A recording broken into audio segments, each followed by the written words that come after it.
আসসালামু আলাইকুম ওয়া রাহমাতুল্লাহি ওয়া বারাকাতুহু। পৃথিবীর যে যে প্রান্ত থেকে ইতিমধ্যে ফেসবুক লাইভটিতে যুক্ত হয়েছে সবাইকে জানাচ্ছি আন্তরিক প্রীতি শুভেচ্ছা।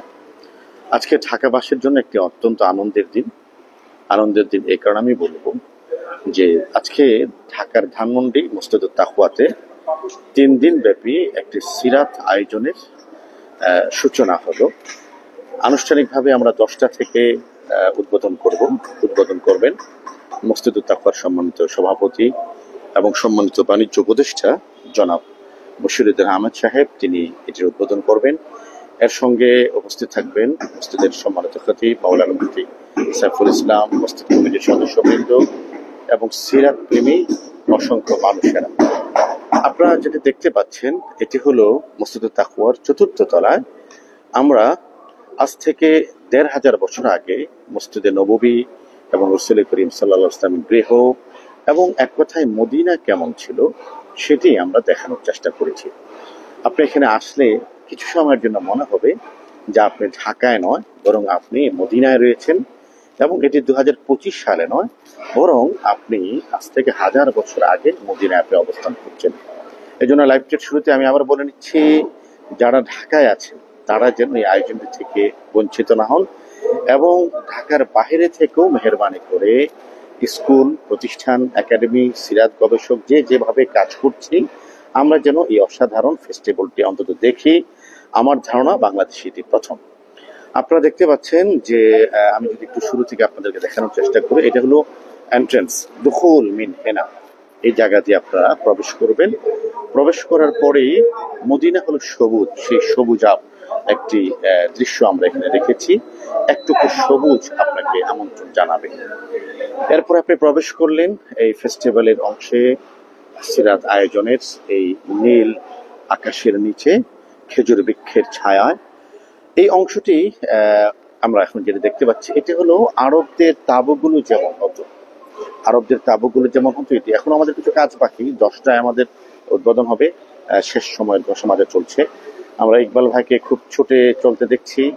এই আয়োজনটির নেপথ্য একজন কারিগর, তিনি পিছন থেকে সব কাজ তিনি করছেন, খুবই শশব্যস্ত দেখা যাচ্ছে তাকে। আমরা তার সাথে পরে কথা বলবো। এটি দেখতে পাচ্ছেন আপনারা, এটি হলো কূপ। যে সকল ঐতিহাসিক বিষয় এখনো পর্যন্ত মদিনাতে নবীজির স্মৃতি বহন করে আছে এর মধ্যে কূপ অন্যতম। একটি হলো কূপ, তারপরে পাহাড়, তারপরে মসজিদ, তারপরে হলো বিভিন্ন বাগান রাসূলের সাথে স্মৃতি জড়িয়ে রয়েছে। সে সময় পানি কিভাবে উঠানো হতো এবং একটি পানির পাত্র সহ আমরা দেখিয়েছি যে পাত্র দিয়ে পানি উঠানো হতো। কূপের গভীরতা খুবই কম, যেহেতু এটা একটি প্রতীকী বিষয় আমরা দেখানোর চেষ্টা করেছি, এবং একটি বাগানের মধ্যে একটু আলো সঞ্চারের জন্য হারিকেনের ব্যবস্থা রয়েছিল। এবারে আমরা আপনাদেরকে মূল যে অংশটি আমাদের এই 3 দিন ব্যাপী সিরাত উৎসবের মূল অংশটি আপনাদেরকে দেখানোর চেষ্টা করি।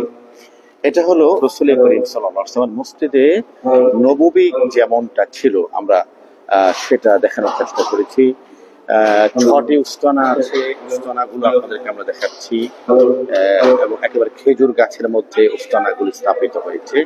খেজুর গাছ কিন্তু এটা আর্টিফিশিয়াল না, একেবারে রিয়েল খেজুর গাছ। এটা মসজিদে তাকওয়া কর্তৃপক্ষ এবং সিরাত কমিটি যারা এটা আয়োজন করেছেন তাদের অনেক ধন্যবাদ জানাচ্ছি। একেবারে রিয়েল, মাথার উপরে খেজুর গাছের ছাউনি, উস্তানাগুলো আপনারা দেখতে পাচ্ছেন। রাসূলের সময়ে মসজিদে নববী যেমনটি ছিল অনেকটা এমনটি আছে, আমরা এটা আপনাদেরকে দেখানোর চেষ্টা করছি। এটি হলো মিম্বার রাসূলুল্লাহ সাল্লাল্লাহু আলাইহি ওয়াসাল্লাম। নবীজির মিম্বারটা কেমন ছিল আপনারা দেখতে পাচ্ছেন। হাদিসের আলোকে এবং আন্তর্জাতিক এক্সিবিশন যারা করেন তাদের সাথে কথা বলে সেই বিষয়গুলো আমরা হরফান অনুসরণ করার চেষ্টা করছি। এমনটাই ছিল নবী করিম সাল্লাল্লাহু আলাইহি ওয়াসাল্লামের মিম্বার, 3 ধাপ বিশিষ্ট। এখন যেটা দেখি এটা তো অনেক বড়, কিন্তু এমনটাই ছিল প্রথম। এই ধরনের একটি লাঠি রাসূল করিম সাল্লাল্লাহু আলাইহি ওয়াসাল্লাম তার হাতে থাকতো বলে হাদিসের কিতাবে আমরা পাই। সেই লাঠিটিও আমরা এখানে উপস্থাপনের চেষ্টা করেছি। রাসূল করিম সাল্লাল্লাহু আলাইহি ওয়াসাল্লামের রওজার ডান পাশে, আমি যদি রওজার দিকে ফিরে দাঁড়াই তাহলে বাম পাশ হবে, এখানে 3টি ঘর ছিল। প্রথম ঘরটি হলো আম্মা জান আয়েশা সিদ্দিকা বিনতে সিদ্দিক রাদিয়াল্লাহু তাআলা আনহা, এটা হলো তার ঘর। তার ঘরটা এমন ছিল, তার ঘর এবং নবীজির রিয়াসুল জান্নাহ, তার ঘর এবং রিয়াসুল জান্নাহ মাঝখানে ছোট্ট একটু জায়গা ছিল, সেই জায়গাটুকু ফাঁকা ছিল, এখানে একটু সিঁড়ি ছিল ছাদে ওঠার। এই বিষয়গুলো হাদিস এবং সিরাতের কিতাবে এসেছে, আমরা সেটি ধারণ করার চেষ্টা করেছি।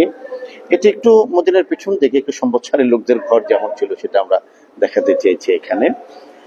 আমাদের আয়েশা সিদ্দিকা রাদিয়াল্লাহু আনহার ঘরে কি ছিল সেটা আমরা দেখি সিরাতের কিতাবে, এখানে এটি উপস্থাপনের চেষ্টা করেছি। সেখানে খুবই বসার একটি জায়গা ছিল, তারপরে কি বলে একটি খাট ছিল, একটি মাদুর ছিল, একটি পানির মস্ক আমরা এখানে দেখতে পাচ্ছি। একেবারে মদিনায় যেমনটি ছিল এমনটি করার, এমনই একটি প্রতীকী দৃশ্য এখানে বাস্তবায়িত করার সর্বোচ্চ চেষ্টা করা হয়েছে। পাশে একটি ঘর ছিল যেটা হচ্ছে সৈয়দা ফাতিমা রাদিয়াল্লাহু তাআলা আনহার ঘর। আমরা এর একটি প্রতীকী চিত্র এখানে উপস্থাপনের চেষ্টা করেছি এবং বিখ্যাত একটি জাতার কথা আছে, তাসবিহে ফাতিমি সুবহানাল্লাহ আলহামদুলিল্লাহ লা ইলাহা ইল্লাল্লাহ আল্লাহু আকবারের যে বিখ্যাত ঘটনা, সেই জাতারও একটি প্রতীকী বিষয় আমরা এখানে উপস্থাপন করার আমরা চেষ্টা করেছি। তো আপনারা দেখতে পাচ্ছেন যে এইখানে ১,৫০০ বছর আগের মতো করে। এরপরে আরেকটি ঘর আমার আল্লাহ হযরতে রাসূল করিম সাল্লাল্লাহু আলাইহি ওয়াসাল্লামের যে সকল স্ত্রীগণ ছিলেন, মুমিনদের আম্মাজান, তাদের ঘরগুলো এরকম ছিল বলে কিতাবের মধ্যে আমরা দেখেছি। এটি হলো মস্ক।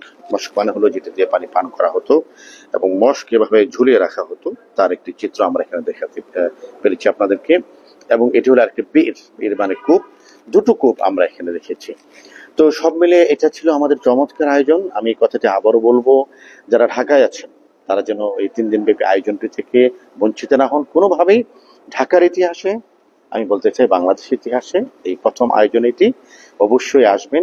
এর সাথে আমাদের আরো অনেকগুলো ইভেন্ট রয়েছে, আমাদের সিরাত বিষয়ক গ্রন্থ প্রদর্শনী রয়েছে, food of prophet, Nabi Karim সাল্লাল্লাহু আলাইহি ওয়াসাল্লাম কি খেতেন এর একটি প্রদর্শনী রয়েছে, হজ অফ প্রফেট, নবীজির হজ নিয়ে একটি ডিসপ্লের ব্যবস্থা আমরা করেছি।